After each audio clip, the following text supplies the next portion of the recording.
But now, in more latest updates coming in, two Cobra Forces personnel have sustained minor injuries in an IED blast in Pelur, Kandlaparti, Bijapur district, Chhattisgarh.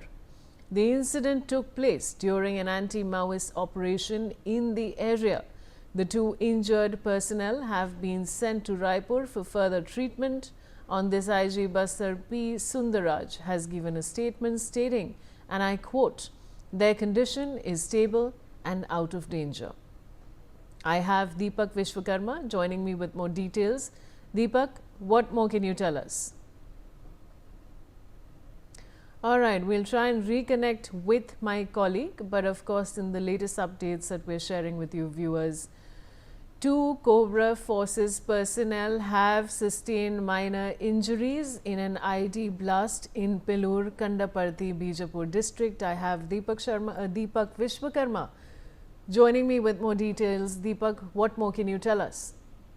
देखिए, बीजापुर जिले का जो फरसेगाड़ा गांव है, वहां DRG और STF के जो कोबरा की एक संयुक्त पार्टी निकली थी एक टिप के आधार पर कि जो पिल्लूर कांडापल्ली क्षेत्र है वहां पर टीम रवाना हुई थी। एक इनपुट मिला था जिसके बाद जानकारी निकल के आई है कि इस अभियान के दौरान आईडी ब्लास्ट की चपेट में आने से कोबरा यूनिट के दो जवान हैं उनको चोट आई है। ये दोनों लोग जो हैं वो आईडी की चपेट में आ गए थे, उसमें ट्रैप हो गए थे और इनको जो सूचना अभी निकल के आई है कुछ देर पहले कि पहले इनको जिला मुख्यालय यानी जो कलेक्ट्रेट है वहां लाया गया था और उसके बाद अभी जो जानकारी निकल के आई है इनको रायपुर रेफर कर दिया गया है। तो ये समझा जा सकता है कि जैसे जैसे ऑपरेशन चल रहा है, क्योंकि कुछ दिन पहले जब अमित शाह छत्तीसगढ़ के दौरे पे थे बस्तर ओलंपिक में, तो भी उन्होंने दोहराया था कि नक्सली जो बचे खुचे हैं वो हथियार डाल दें, रेड कारपेट बिछा हुआ है, आपका स्वागत किया जाएगा। और तो और सरकार ने कुछ दिन पहले कैबिनेट की बैठक में इस चीज को क्लियर कर दिया है कि जितने भी केस जो नक्सलियों के ऊपर लगे हैं उनको वापस ले लिए जाएंगे।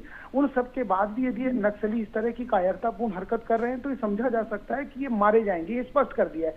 उसी दिशा में जैसे जैसे ऑपरेशन आगे बढ़ते चले जा रहे हैं, ये जैसे जैसे ऑपरेशन तेज हो रहे हैं, क्योंकि जो टारगेट रखा गया है उस टारगेट में तकरीबन अब यदि आज से काउंट करें तो 105 दिन के आसपास का समय बचा है, मतलब तकरीबन 100 दिन बचे हैं। और ये 100 दिन जो बचे हैं, इन 100 दिनों में अमित शाह द्वारा जो लक्ष्य निर्धारित किया गया है कि उसी की लड़ाई है जिसको लेकर हमारे जवान आगे बढ़ रहे हैं। और आगे बढ़ने के बाद इस तरह के जो हडल्स हैं वो हडल आ रहे हैं जिसको नक्सलियों को मारते हुए या धकेलते हुए पार करते हुए हमारे जवान आगे चले जा रहे हैं। क्योंकि अब जो मौजूदा स्थिति में जिस तरह की खबरें आई हैं, इस तरह की घटनाएं पहले लगातार सुनने और देखने को मिलती थी, लेकिन अभी की मौजूदा स्थिति में छिटपुट घटनाएं हैं, उसमें से ही एक घटना ये देखने को मिली है जिसमें दो जी दीपक, बहुत बहुत शुक्रिया हमारे साथ जुड़ने के लिए।